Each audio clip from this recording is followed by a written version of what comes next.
this bow. This expresses who I am.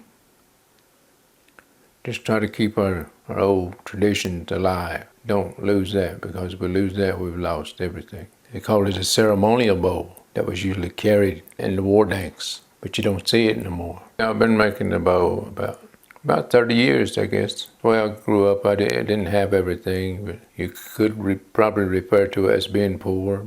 But I didn't know I was poor because everybody else was in the same condition I was in. So I started at a very early age making everything that I played with. Made me feel very good that I could make all my toys that I played with. I just believe in what my forefathers taught me. I knew my grandparents for years. Everything they've always taught me was right and upfront. Maybe I didn't believe everything it said, but I wished I had learned more. It's very important to me to carry on a tradition. A lot that goes into my bow making is part of me. Things have changed, but I haven't lost ties. It's very important to me to know who I am and where I came from and who my people were. This is mine. It's my work. This reflects who I am. Everybody knows my bow. It's very important to me that it be very good. Bows are made from yellow locusts. You want to get a very aged tree. You want to get the virgin timber.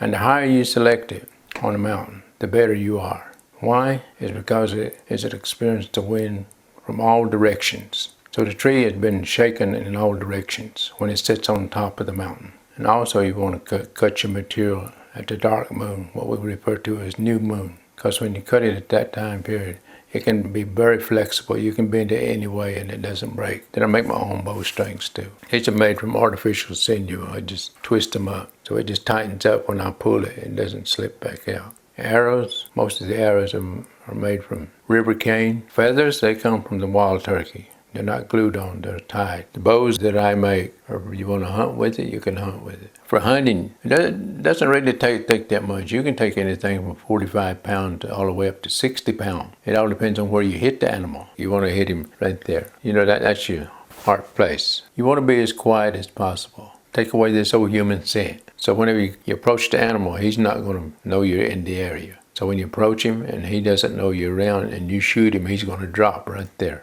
But now if he knows you're around, his adrenaline starts pumping. He knows you're in the area. He's frightened. So when you shoot him, then you may have to track him a mile or so before you can recover him. Because he's harder to kill once he's scared. This day and time, we more or less hunt for just sport. And I'm the type of person that believes if you're not going to eat it, don't kill it. But a hungry hunter will hunt better than one that's been already ate.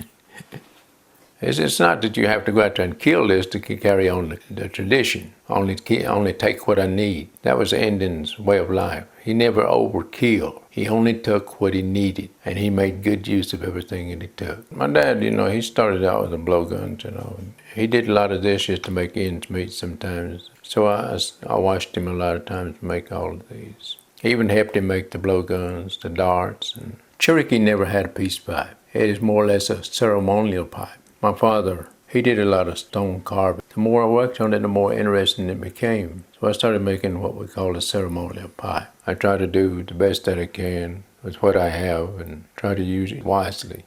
And I'm proud of my tradition, proud of my heritage, and I'm proud that I can make a bow because my bows are different than anyone else.